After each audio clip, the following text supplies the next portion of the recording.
think we've got this all set up properly. I'm not going to wait 4 minutes to start this tutorial. Let's just get right into it.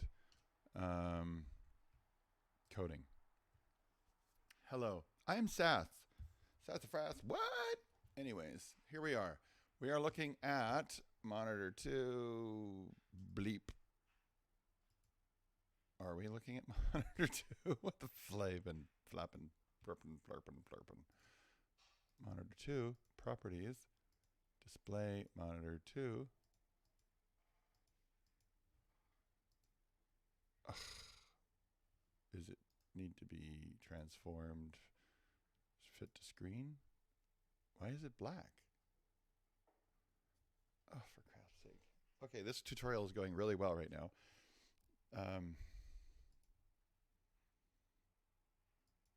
Let's do it on monitor 1 then. Balls. Okay, let's just get rid of all these little doomahickeys so that the world is not complicated by complicated things. Okay, so here we have a mixer, and in here we have ASIO Link Pro 2.4.4.2. If you are looking for the free cracked version of this wonderful piece of software, then you want to go to Give Academy. That's where you want to find it, and there's instructions on there. So I'll let you figure out how to find Give Academy and find the Link Pro install and the patcher. The procedure to patch it is you have to put the ASIO Link Pro Tool Patcher x64 in your installed ASIO Link Pro x64 directory, and you run it from there with administrative permissions. If it still doesn't work, if you don't end up with an ASIO link.dll that is 1127 bytes and a backup version of it that is 1140, aka the original, then it didn't work, and you need to change the permissions on your folder. The permissions of your folder, just go to Program Files, right-click, hit Properties, go to Security, click Administrators, change permissions to or for special permissions, Advanced, and change the owner to Administrators, which you presumably have logged yourself in as an administrator. And then you can have write access to this folder, and then you can run it and everything. In the other instance, you should end up with a commented out ASIO link.dll and ASIO link tool.exe in the ASIO Link Pro root folder. The ones that we actually want to use are these ones. You can do all of this patching without rebooting. The driver was written exceptionally intelligently. It's all driven by this executable that just turns into a background process and can automatically be launched when you start up. So it's pretty damn flexible. Now, why would you want to use this tool? You've already decided that you need it, so that's why you're using it. You don't need it if you are going to be routing your audio straight from your device into a DAW and using ASIO exclusively. You don't need it. If you are going to be doing anything more fancy than that, for example, wanting to capture your desktop audio and other audio speaker sources in FL Studio, then this is a great tool. Likewise, if you want to redirect whatever is happening in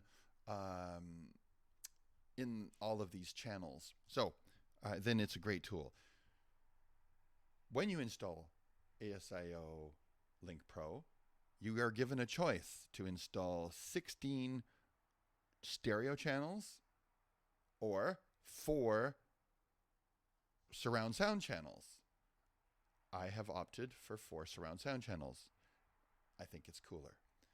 So I'm going to advocate that you do that because it's just cooler. 16 stereo channels, I don't know, what are you going to do with that? That's nuts. This is cooler. You don't need them all anyways. Anyway, so I have speaker 1, speaker 2, speaker 3, speaker 4. 1 and 2 are left and right all the way around, and then everything else is all those other channels that you would use for surround sound.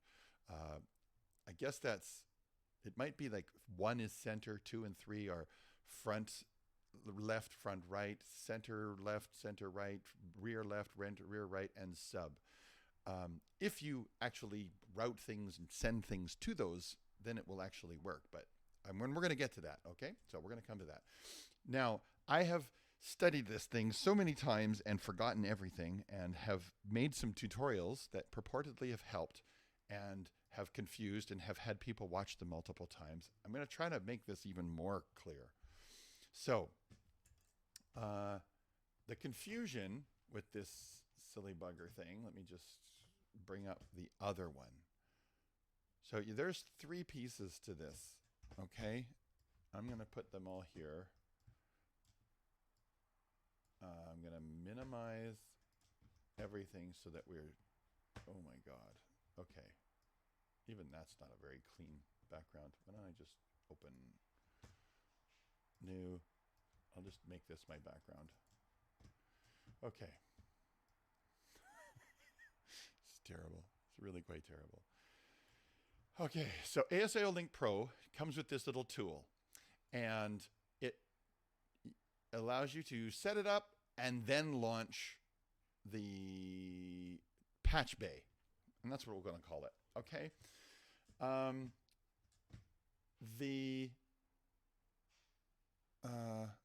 Pretty sure, yes, that's working. Okay, so your sample rate, 4,800, or 48,000, ASIO preferred buffer size, channels in, 18 in, 20 out. This is set up before it is initialized and started. And so you set that to match your, now there's a new Focusrite panel, but you set it up to match your Focusrite sample rate. So here I have it set to 48 kilohertz. So that's that. Sync source internal, blah. And then the only other relevant thing is the buffer size is set to 10 milliseconds. You could try going for faster if you have a super fast computer and everything is amazing and you're not loading it down with other tasks, other processes, but I find 10 for streaming is acceptable. So that's that. Next, on the Scarlett, I have 3 outputs. I have my desktop monitors, studio monitors, and then I have 2 headphone mixes. This user interface looks different on the new version of this, but it's basically the same. Mix 1, left and right, monitor output 1, monitor output 2, are the 2 monitor 1 and 2 left right jacks at the back of the Scarlett. So that's pretty straightforward. Channels 1 and 2. I don't use these other 3, or they're just, I don't know, they're just whatever the hell they are. The next ones that are important are the 2 headphone mixes. Line outputs 7 and 8, 9 and 10 are the outputs for the headphones on the front of the unit. So I map those to DAW7, DAW8, DAW9, DAW10. Pretty straightforward. And then I'll show you how that actually makes sense. And then, so on this little monitor preset panel, 1 and 2 is the desktop monitors. 7 and 8, headphone 1, 9 and 10, headphone 2. I obviously don't have these other things hooked up to anything. I presumably could, but I haven't, so balls to that. And that's the end of that piece. So then we go back to ASIO Link. Start minimized and start it. Start with Windows. Start minimized. Do not check for updates because, unfortunately, sadly, the author, John, of this wonderful piece of software passed away in April of 2017, I think. We're on our own. And there is literally there's no software better than this for doing the specific audio routing that this thing is capable of doing. Across the top are the final Windows speaker in drivers. Now, what am I talking about? I'm using Windows 10, and you can go to the sound settings and go to open sound settings and click the old sound control panel. That's what I did. Here it is, old sound control panel. And I have 4 speakers corresponding to the four instances of speakers that I installed from the ASIO Pro driver. They show up along the top as, because it did it as 8 channels, they show up as 4 8-channels mixes. If I want to route these channels into stuff, like if a video game is playing and I set my speaker 3 to be my default sound source, my default desktop sound, then if, for example, I go to sounds and play something, you'll see it show up here on speaker 1, speaker 2, speaker 3. There it is. So we go test, and you should be hearing some kind of bling noise, right? Why do I have all these extra traces? Because Far Cry 5 is actually in 7.1, and I only have headphones, so I routed all of the different channels into stereo and then just passed them back through to the essentially mix out. So this driver is capturing everything that would be arriving at speaker 1, 2, 3, 4, and it allows you to play silly buggers with it before the actual mix out, the actual speaker 1, 2, 3, 4 mix. It's pretty spectacular. This is why it's a cool tool. Okay, other things that are important. This tool, you specify Focusrite USB audio driver. Okay, that's the one you want to use. If you've patched it, it will always say enter product key. And it'll say registering will remove this annoying sound break. If you are not registered, you'll get sound breaks every minute, 5 seconds of silence. Very annoying. And the enable multi-clients must be set. That is important for this first instance of the patch bay. The way the Audio Pro driver works is for every new program that requests to connect to the ASIO system in Windows, a new panel will be spawned for that program. Okay, so right now FL Studio is running, and so I have a second panel because it is an ASIO listening piece of software. So the desktop is the first one. It has this one. So I have this extra wonky routing just to force everything into stereo. Now I have 2 mixes. I have default routing. Check, check, check, check, check. Which is more confusing. And I apologize for this, but I'm going to just show it to you real quick. If I wasn't running FL Studio and wanted to be able to record my microphone, then right now I'm speaking here on microphone on channel 3. This microphone is plugged into channel 3 on the Scarlett. So I have routed it to channels 1 and 2, which is the left and right of speaker 1. And I have also, because my headphones are on different channels, they're over here on, I'm listening presently to 7 and 8, and I have other confusing configurations going on here.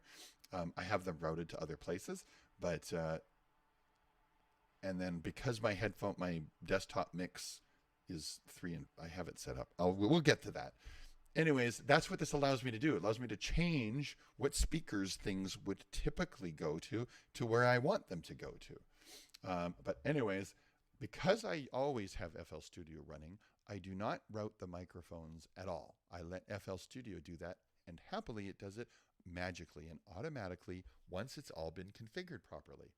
So if you've just installed this, you might just have one line coming down from the speaker in 1 down to driver out 1, and then that goes down to here, and then that's all it looks like. Okay, I don't want that because I am using FL Studio. Okay, so over here, FL Studio, this is for listening. I have speaker 1 specified as my default communications device, and desktop audio I have set as speaker 3. I use speaker 2 for a program that makes sound effects when I stream, and so I send it out to a different channel. And then my when I stream and if I have song requests enabled, which I never do, the music that gets played goes on speakers 4.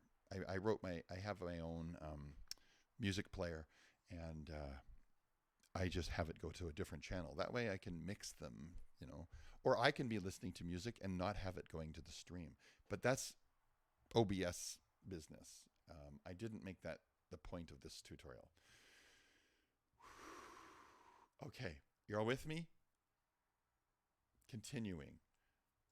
We've got this base program launches new instances of this patch bay for each new piece of software. FL Studio automatically creates these links, all of this middle stuff, based on the channels that are enabled using the device driver that is specified in FL Studio. So let's take a moment. Let's go look at that. I'll get rid of those windows. FL Studio. So FL Studio's audio options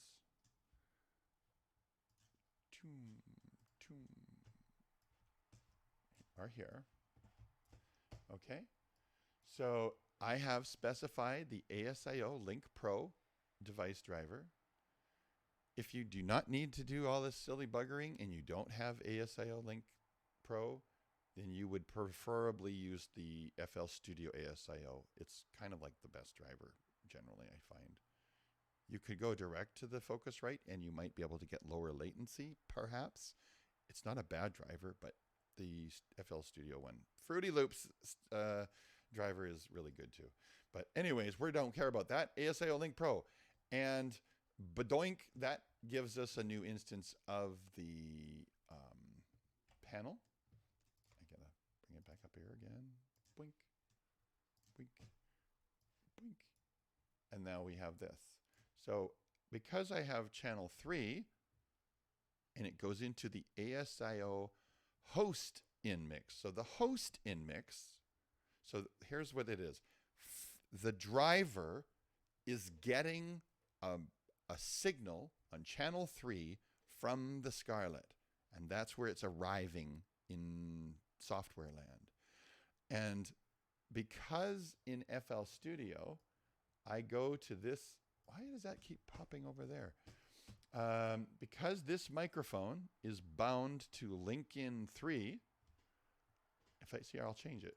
I'll make it a.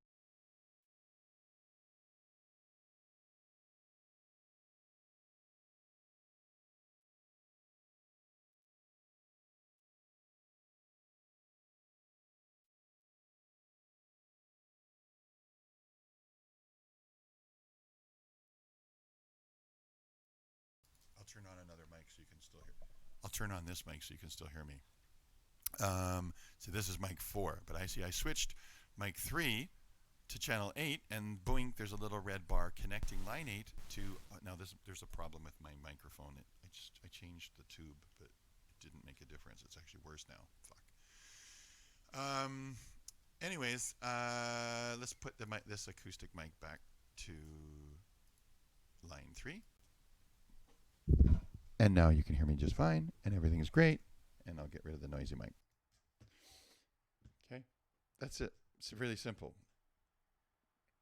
Oh my God, what the hell is this stupid wave candy thing? Turn off.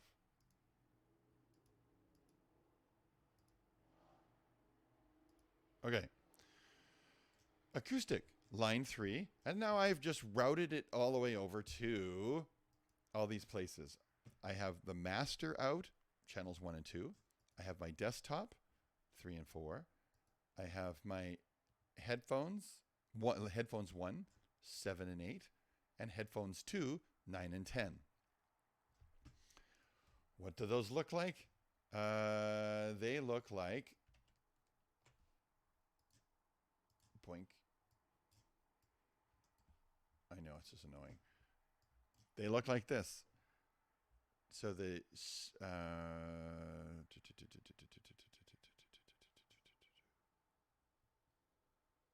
9 and 10.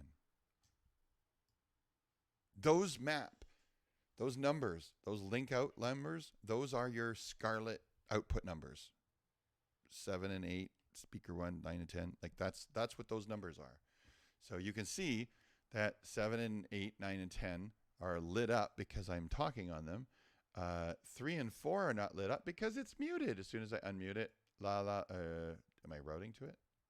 Vocal guitar is not going to the desktop. As soon as I do, now 3 and 4 are lit up as well. Okay, so we're all on the same page. Now here's the fun part. This is the part that's, I think, is why this thing is actually pretty darn cool. Now you'll notice that I have speaker in 1, which is speaker 1, speaker 2, speaker 3, speaker 4. I have speaker 2 routed to this 13, 14, speaker 3 routed to 15 and 16, and speaker 4 routed to 17 and 18, right? Down here in my panel, I have 4 channels. Speaker 1, speaker 2, speaker 3, speaker 4. If we look at them, this one is mapped to link in 13, 14, boop, boop, boop. So essentially, I have routed the Windows speaker in signal, which is not arriving via driver in. The driver in is coming from the Scarlett, right? This is just Windows, anything that arrives at Windows speaker in signal before it actually is then sent out to actually make noise, we can route it. So I'm taking speaker 2, I'm binding it manually to channels 13 and 14, the ASIO in 13 and 14, which now shows up in FL Studio as link in 13 and 14. So and then my desktop audio is 15 and 16. What does that mean? It means that I've routed desktop audio into FL Studio. So if I go back to the sound thingy and go to sounds and calendar reminder, you'll see that that's a desktop audio thing, and it shows up, it lights up in here, and it'll actually light up in here. And if I, oh my God, if I turn it on, so I should be able to hear it now and play it. Now I hear it because I had it disabled, and then it's routed to all these funky places. So that's the only purpose. If I wanted my default communications speakers 1, in other words, me, listen to self, to come back into this, then I would have to manually run. Now I'm going to arbitrarily pick 11 and 12, okay? It's arbitrary. You can pick them any one of them as you want. So if I just route channels 1 and 2 in here, now I can go over here. That thing is getting on my nerves. I can put 11, 12, and now this channel will pick up. Now, if there's an anti-feedback loop thingy going on here. You can see that there's nothing arriving at speaker in. That's because the advance or the mix out is literally the final mix out. So this is not looping back into itself. That would be crazy, and we would melt. Our brains would melt. So, any questions? Probably 1 or 2. Let's keep going. I have a demonstration using Audacity to demonstrate how this works. So right here, I'm just going to kill that. Audacity allows you to pick which speakers are going to be playing back the sound. There's always the primary sound driver or default. Let's not use default. Let's be specific. So if I say I want it to go out on speakers 3, the speakers that I have deigned to say is my default device, as opposed to default communication device, which is for Skype and Discord and WhatsApp and whatever voice app thing you want to use. Banana. Okay. Recording is mix 1. That's where mix 1 comes through. I am Windows thinks I record, my audio out goes to this channel, which of course shows up here, which is my main mix. Main mix from FL Studio is channels 1 and 2, which is mix 1. Does that make sense? Okay, hopefully it makes sense. There's some other ones showing up, and that's only because I've got, see this, I've got my headphone mix, 7 and 8. I have manually, for no good reason, just to show you that it's showing up here, I have routed 7 and 8 over to speaker 2. So in theory, I could be recording a separate audio mix, a separate voice mix into this thing that is just going into its own little place. Nobody cares. Anyways, this is our playback. We'll play back to desktop. Which one do we want to record? Well, we'll record mix 1. And it's a stereo recording. Is it a mono recording? It's a stereo recording because this thing is actually coming out of FL Studio, right? And I've got a dumb drum track playing here, so let's record. And you probably hear it. And let's get rid of that horrible metronome. Now, I didn't hear anything because I don't have this playback into speakers 3. I think I may have it presently muted. Well, the metronome only plays to the default speaker out, which is 1, which I can't monitor because it's speaker out. There's no way to route it backwards. So if you want to hear the metronome, you need to create your own metronome and bind it to a channel. And so now, if I play this back, record, and you probably hear it. That's just absolutely annoying, but there it is. Okay, let me go Control Shift record, and you probably hear it. And let's get rid of that horrible record. So you probably hear FL Studio is playing to speaker 3, which is this one. And then I routed it to my headphones and everything. And let's get rid of that. So it's being heard. Record. And you probably hear it. And let's get rid of that horrible. It makes so much sense. Record. And you probably hear it. As an aside, OBS, I have desktop audio, speaker 3, set as an audio source, and that's why you're always hearing it. I have my voice, which is, you probably hear it, speaker 1, set as an audio source, and let's get rid of that. Sound effects, speaker 2, and music, speaker 4. So I've got those things kind of set up already so that I can... And let's get rid of that. So that you always hear things, and then what I hear is kind of separate from that. And you probably hear it. Okay. I'm going to record something different again. Let's just hit stop and get rid of that. Let's change the speaker out just to demonstrate. I can change the speaker out. I'm going to record something. Da-da-da-da-da-da-da-da-da-da-da. So this is only recording my voice this time, and it's not recording the music. Why? It's because it's recording mix 1, and the music does not go to mix 1. The music goes to desktop. Speak to goes to speaker 3. Does it make sense? No. There's two different things. There's the Scarlett's outputs, and there's the desktop outputs, or your Windows outputs. And those Windows outputs have finished mixing in the driver, and then they go out to speakers 1, 2, 3, or 4 accordingly. But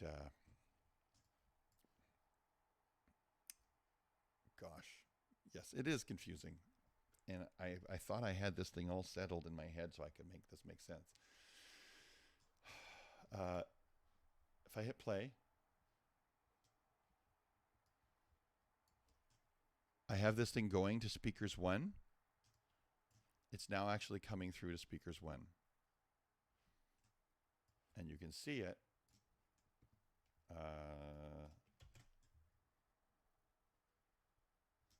It's showing up as speaker 1 at speakers in. And then I'm routing it in FL Studio, and now I can hear it. But let's switch that to mix 2 and play.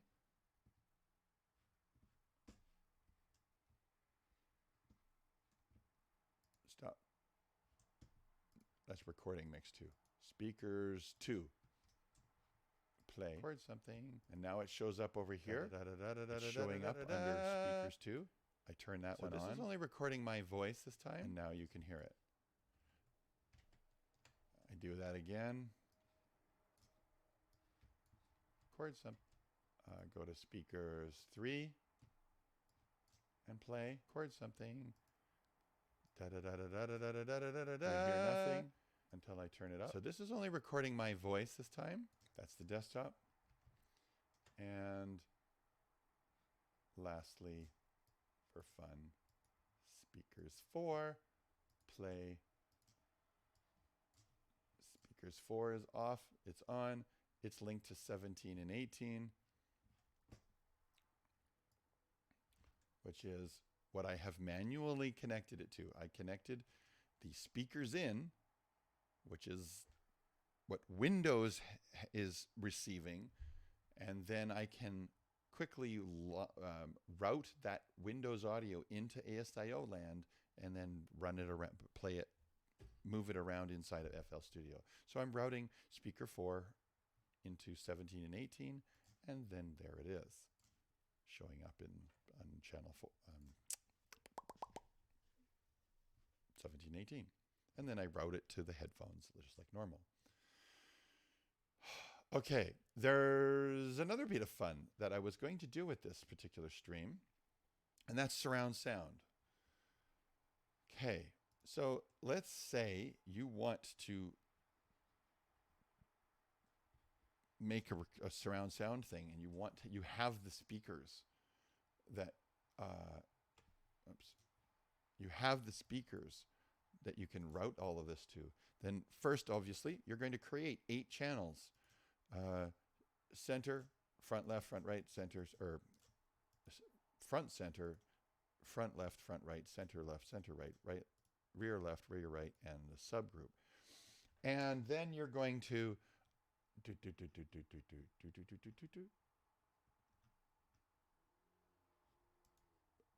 route stuff. So like vocal, I want this microphone here. I want it to go to center and front, left, front, right, I want it to go to all these different places. So I've got all of my, this one, I mean, obviously you would use subgroups. You would try to make this a little bit more nice. But now I can like hard left, hard right, put some stereo separation effects to end up with a nice different sounds in all these different channels. We would hard left and hard right everything so that any effects that are coming from a source channel are going to intelligently go to the correct place. You put a low pass filter on the sub, so you're only getting low end. Probably a high pass filter on everything else. Anyways, you can concoct your surround sound mix over here, and then route it to all of the corresponding audio outputs that you have configured somehow. You can probably use a Scarlett, because I think all of the plugs in the back are available to you for speakers. So you could probably set up a surround sound system out the back of the Scarlett. I'd have to look at it again, but that's that part of this equation. And yeah, that's it. I don't know. If you have more questions, I mean, I'm going to keep, every time I end up having spoken with somebody and need to make another, explain it again, I'll make another tutorial, and there'll just be more tutorials that hopefully explain things more. And I apologize if I rambled, but it's really that complicated. Okay, that's it. Any questions? Post them here. I'm always available. Happy to help you. Have a wonderful day, and thanks for watching.